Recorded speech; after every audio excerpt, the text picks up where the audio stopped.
Welcome to Mormon Book Reviews. I'm your maverick evangelical interloper into the restoration. Greetings, all of you. I just wanted to give you a quick hit and give my impressions of Murder Among the Mormons, which here in the United States is on the Netflix platform. I'll tell you, loved it. I mean, 5 out of 5 star review all the way. I just wanted to give this little informal quick hit just to give you my first impressions after watching it last night. So, first of all, they did a great job. I thought the third episode, the final episode, was the best because they did a lot of reenacting and kind of gave like the backstory, which I really enjoyed. There's a few things I want to kind of supplement for the series that they didn't really touch on, which I think are important. First of all, let's talk about the Anthon transcript. That was where they found the figures of the Book of Mormon that was supposedly taken to Professor Anthon by Martin Harris. And but the way it was discovered, they didn't tell you the whole story. So basically, Mark had it set up so that his wife would find it in that old Bible, would find that glued in piece that was in there. So she found the piece, okay? And they peeked in and saw Joseph Smith's name in there, but that was it, just his signature.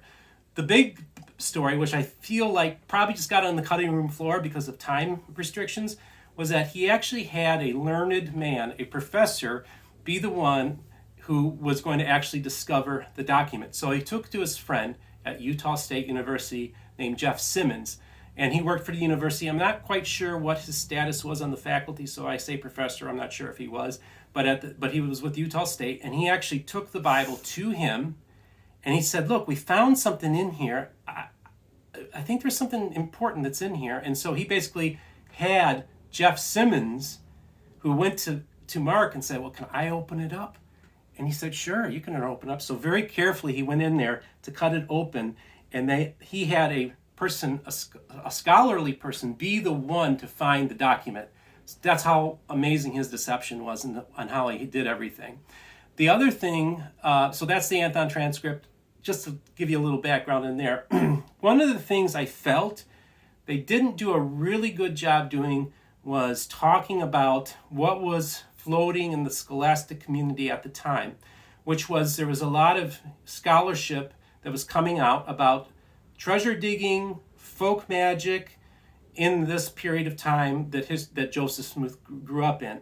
And there was some scholarship that seemed to indicate that Joseph was involved in treasure digging and glass looking, and this was just coming out, okay? Now, for those of you who are faithful Mormons, I want to tell you I'm not here to critique anything. I'm just telling you what was happening at the time.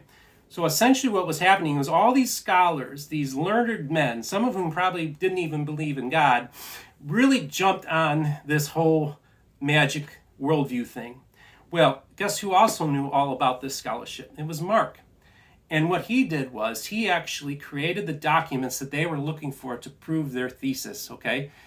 Now, what I want to point out, and I think this should be a lesson to all of us, whether you're on the belief side or the non-belief side when it comes to things dealing with the supernatural and religion and henceforth, and that is people can hold on to their beliefs when they really believe in something they don't care what the evidence says, because the reality is that many of the very last holdouts to admit that the Salamander letter was a fake, which was the big letter that came out in 1984, they were the last holdouts because they so firmly believed in that magical narrative that they didn't want to let go of the idea. And the great irony was it was an evangelical Christian by the name of Gerald Tanner through Utah Lighthouse Ministries was the one that actually was the very first one to say, something doesn't seem right here, something don't smell right here, I think this thing's a fake.